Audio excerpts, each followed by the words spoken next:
નમસ્કાર વિદ્યાર્થી મિત્રો, લાસ્ટ વિડિયો લેક્ચરમાં આપણે પ્રબળ એસિડ વિરુદ્ધ પ્રબળ બેઝ અનુમાપનનો અભ્યાસ કરી ચૂક્યા, જેમાં બે ઉદાહરણ જોયા અને તેના આધારે અનુમાપન વક્રની રચના કઈ રીતે કરી શકાય તે પણ જોઈ ગયા.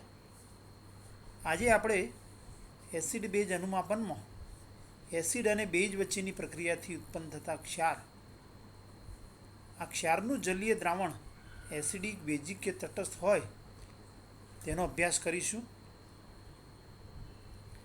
સૌપ્રથમ કોઈપણ ક્ષારનું જલીય દ્રાવણ એસિડિક, બેઝિક કે તટસ્થ છે તે જાણતા પહેલાં આપણને પ્રબળ એસિડ, પ્રબળ બેઝ, નિર્બળ એસિડ અને નિર્બળ બેઝ ઓળખતા આવડવું જોઈએ. મિત્રો, પ્રબળ એસિડ અને પ્રબળ બેઝ 1, 3, 4 ને 2, 6 પ્રબળ એસિડ અને આટલા પ્રબળ બેઝ જો તમે યાદ રાખો તો કોઈપણ ક્ષારનું જલીય દ્રાવણ એસિડિક, બેઝિક કે તટસ્થ હશે તે આપણે નક્કી કરી શકીએ. નિર્બળ એસિડ, બેઝ યાદ નહીં રાખો તો ચાલશે. કોઈપણ એસિડ અને બેઝ વચ્ચેની પ્રક્રિયાથી ક્ષાર અને પાણી ઉત્પન્ન થાય છે. હવે ઉત્પન્ન થતા ક્ષારનું જલીય દ્રાવણ એસિડિક, બેઝિક કે તટસ્થ હશે તે જોઈએ. તો જો એસિડ પ્રબળ હોય અને બેઝ પણ પ્રબળ હોય, એટલે કે પ્રબળ એસિડ અને પ્રબળ બેઝ વચ્ચેની પ્રક્રિયાથી જો ક્ષાર ઉત્પન્ન થતો હોય તો એવા ક્ષારનું જલીય દ્રાવણ હંમેશા તટસ્થ જ હોય. મતલબ કે તેવા જલીય દ્રાવણ, ક્ષારના જલીય દ્રાવણની pH હંમેશા 7 જ હોય. જો પ્રબળ એસિડ અને નિર્બળ બેઝ વચ્ચેની પ્રક્રિયાથી ક્ષાર ઉત્પન્ન થતો હોય તો તેવા ક્ષારનું જલીય દ્રાવણ એસિડ પ્રબળ છે, પરિણામે ક્ષારનું જલીય દ્રાવણ એસિડિક થશે, એટલે કે દ્રાવણની pH <7 થશે. નિર્બળ એસિડ અને પ્રબળ બેઝ વચ્ચેની પ્રક્રિયાથી ક્ષાર ઉત્પન્ન થતો હોય તો એવો ક્ષાર, અહીં બેઝ પ્રબળ હોવાથી તેવા ક્ષારનું જલીય દ્રાવણ બેઝિક હશે, એટલે કે તેવા ક્ષારના જલીય દ્રાવણની pH <7, એટલે કે 7 કરતો વધુ હશે.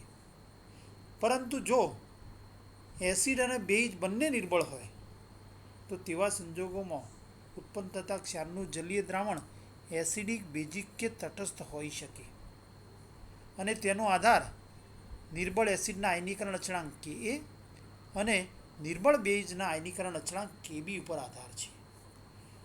જો Ka બરાબર Kb હોય, એટલે કે નિર્બળ એસિડ અને નિર્બળ બેઝ બંનેના આયનીકરણ અચળાંકના મૂલ્યો સરખા હોય તો તેવા સંજોગોમાં ઉત્પન્ન થતા ક્ષારનું જલીય દ્રાવણ તટસ્થ હશે. જો Kનું મૂલ્ય Kb કરતાં વધારે હશે તો તેવા સંજોગોમાં ઉત્પન્ન થતા ક્ષારનું જલીય દ્રાવણ એસિડિક હશે, અને જો Kbનું મૂલ્ય Ka કરતાં વધારે હશે તો તેવા સંજોગોમાં ઉત્પન્ન થયેલા ક્ષારનું જલીય દ્રાવણ બેઝિક હશે. ટૂંકમાં, નિર્બળ એસિડ અને નિર્બળ બેઝ વચ્ચેની પ્રક્રિયાથી ઉત્પન્ન થતો ક્ષાર એસિડિક, બેઝિક કે તટસ્થ છે તે માટે એસિડ અને બેઝના આયનીકરણ અચળાંક જાણતા હોવા જોઈએ. ફોર એક્ઝામ્પલ, પ્રબળ એસિડ આપેલા છે તો HClO4 અને પ્રબળ બેઝ લિથિયમ હાઇડ્રોક્સાઇડ, તો બંનેની વચ્ચેથી પ્રક્રિયાથી LiClO4 અને પાણી H2O ઉત્પન્ન થાય, એટલે કે LiClO4 એ તટસ્થ ક્ષાર છે. તે જ રીતે NaCl, NaBr, NaI, KCl, KBr, Ki, તે જ રીતે કોઈપણ માટે આપણે લઈએ તો પ્રબળ એસિડ અને પ્રબળ બેઝ વચ્ચેથી બનેલો હોય તો તટસ્થ આવશે. પ્રબળ એસિડ લઈએ અને સામે નિર્બળ બેઝ લઈએ તો NH4ClO4, NH4Cl, NH4Br, NH4I વગેરે ક્ષારના જલીય દ્રાવણ એસિડિક હશે. મિત્રો, જો આપેલા એસિડ અને બેઝના ધનાયન અને ઋણાયન આ સિવાયના હોય તો સમજવાનું કે તે નિર્બળ એસિડ અને નિર્બળ બેઝમાંથી ઉત્પન્ન થયેલો ક્ષાર છે. ફોર એક્ઝામ્પલ, એક સરળ રીત આપણે જોઈએ તો એના માટે આટલા ધનાયન lithium, sodium, potassium, calcium, strontium અને બેરિયમ, કાર, સ્કૂટર, બાપ, કેલ્શિયમ, સ્ટ્રોન્શિયમ અને બેરિયમ, ClO4 માઇનસ ઋણાયનમાં ClBrI, NO3 માઇનસ અને SO4 માઇનસ 2. આટલા આયનો જો યાદ રાખીએ તો મોટાભાગના ક્ષારનું આપણે એસિડિક, બેઝિક અને તટસ્થમાં વર્ગીકરણ કરી શકીએ.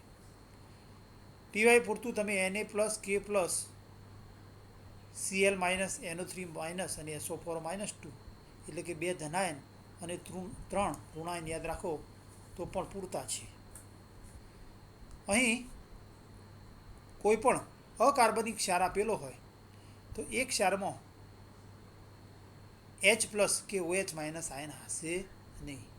જો H પ્લસ અને OH માઇનસ એટલે કે ધનાયન તરીકે H પ્લસ હાજર ન હોય અને ઋણાયન તરીકે OH માઇનસ હાજર ન હોય તો તે ક્ષાર છે તેમ કહેવાય.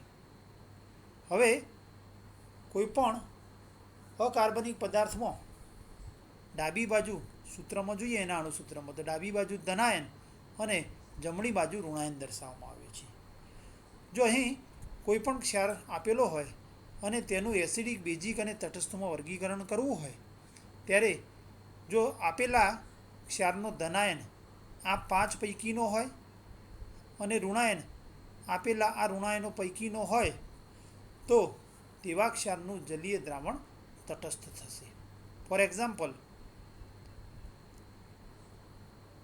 LiClO4, LiCl, LiNO3, NaCl, NaClO4, NaNO3,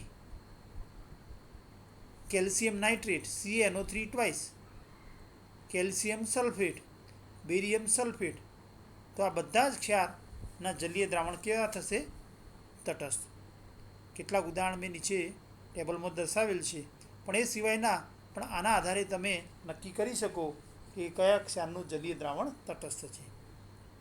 હવે જો આપેલા ક્ષારનો ધનાયન આ પૈકીનો હોય એટલે કે આ 6 આયનો પૈકીનો હોય અને ઋણાયન આ સિવાયનો હોય તો તેવા સંજોગોમાં આપેલા ક્ષારનું જલીય દ્રાવણ બેઝિક હશે. ફોર એક્ઝામ્પલ, સોડિયમ એસિટેટ, તો કાર્બનિક ક્ષાર આપેલો છે તો કાર્બનિકની અંદર શું થશે કે અહીંયા આગળ ડાબી બાજુ ઋણાયન અને જમણી બાજુ ધનાયન. કાર્બોક્સિલિક એસિડમાં એવું થશે. બધા જ કાર્બોક્સિલિક એસિડ નિર્બળ એસિડ છે. અહીં ધનાયન Na પ્લસ આ પૈકીનો છે, જ્યારે ઋણાયન CH3COO માઇનસ એસિટેટ આ સિવાયનો છે. મતલબ કે અહીં આગળ સોડિયમ એસિટેટનું જલીય દ્રાવણ બેઝિક થશે. K3PO4, તો K3PO4માં ધનાયન K પ્લસ આ પૈકીનો છે, આપેલા 6 પૈકીનો, જ્યારે ઋણાયન PO4 માઇનસ 3 આપેલા ઋણાયન સિવાયનો છે. પરિણામે તેવા ક્ષારનું જલીય દ્રાવણ કેવું થશે? બેઝિક. તે જ રીતે sodium phosphate, calcium phosphate, strontium phosphate વગેરેના જલીય દ્રાવણ પણ તટસ્થ થશે. એ જ રીતે પોટેશિયમ ફોસ્ફેટ, પોટેશિયમ એસિટેટ વગેરેના જલીય દ્રાવણ પણ બેઝિક થશે. જો આપેલા ક્ષારનો ધનાયન આ સિવાયનો હોય એટલે કે lithium, sodium, potassium, calcium, strontium અને બેરિયમ સિવાયનો હોય પરંતુ ઋણાયન આ પૈકીનો કોઈ એક હોય તો તેવા સંયોજનનું, તેવા ક્ષારનું જલીય દ્રાવણ એસિડિક થશે. દાખલા તરીકે FeCl3, તો FeCl3માં Fe+3 ધનાયન અને Cl માઇનસ ઋણાયન થશે. આ સંયોજકતા અહીં જાય અને આ સંયોજકતા અહીં આવેલી Fe+3 અને Cl માઇનસ થાય તો Fe+3 ધનાયન આ સિવાયનો છે, જ્યારે Cl માઇનસ ઋણાયન આ પૈકીનો છે. પરિણામે FeCl3નું જલીય દ્રાવણ એસિડિક થશે. CuSO4 કોપર સલ્ફેટ, તો Cu+2 અને SO4 -2, તો Cu+2 ધનાયન આપેલા ધનાયન પૈકીનો નથી એટલે કે આ ધનાયન સિવાયનો છે, જ્યારે ઋણાયન SO4-2 આપેલા ઋણાયનો પૈકીનો એક છે, પરિણામે CuSO4નું જલીય દ્રાવણ એસિડિક થશે. MnSO4 તો MnSO4માં SO4-2 આ પૈકીનો એક છે, જ્યારે Mn+2 આ સિવાયનો છે, પરિણામે MnSO4નું જલીય દ્રાવણ કેવું થશે? એસિડિક. NH4Cl તો Cl- આપેલા ઋણાયન પૈકીનો, જ્યારે NH4+ આપેલા ધનાયન સિવાયનો છે, પરિણામે NH4Clનું જલીય દ્રાવણ એસિડિક થશે. હવે જો આપેલા ક્ષારના ધનાયન આ સિવાયના હોય અને ઋણાયન પણ આ સિવાયના હોય અને તો તેવા સંજોગોમાં ઉત્પન્ન થયેલો ક્ષાર એ નિર્બળ એસિડ અને નિર્બળ બેઝ વચ્ચેની પ્રક્રિયાથી ઉત્પન્ન થયેલો હશે. અને તેવા સંજોગોમાં આયનીકરણ અચળાંકના મૂલ્યો જો જાણતા હોઈએ તો તેવા ક્ષારનું જલીય દ્રાવણ એસિડિક, બેઝિક કે તટસ્થ છે તે નક્કી કરી શકાય. ફોર એક્ઝામ્પલ આપણે લઈએ કે એમોનિયમ ફોર્મેટ CH3COONH4. તો CH3COONH4 અહીં આગળ સોડિયમ એસિટેટ છે, પણ NH4 લઈએ તો CH3COONH4 એમોનિયમ ફોર્મેટની અંદર એસિટિક એસિડ અને એમોનિયમ હાઇડ્રોક્સાઇડ એટલે કે નિર્બળ એસિડ, એસિટિક એસિડ અને નિર્બળ બેઝ NH4OH વચ્ચેની પ્રક્રિયાથી બનેલો ક્ષાર છે. અહીં એસિટિક એસિડ અને એમોનિયમ હાઇડ્રોક્સાઇડ બંનેના આયનીકરણ અચળાંકના મૂલ્યો સરખા હોવાથી એમોનિયમ એસિટેટનું જલીય દ્રાવણ તટસ્થ છે. તે જ રીતે નિર્બળ એસિડ અને નિર્બળ બેઝ વચ્ચેની પ્રક્રિયાથી ઉત્પન્ન થયેલો ક્ષાર હોય અને આયનીકરણ અચળાંકના મૂલ્યો જાણતા હોઈએ તો તેના આધારે આપણે નક્કી કરી શકીએ. Thank you for watching.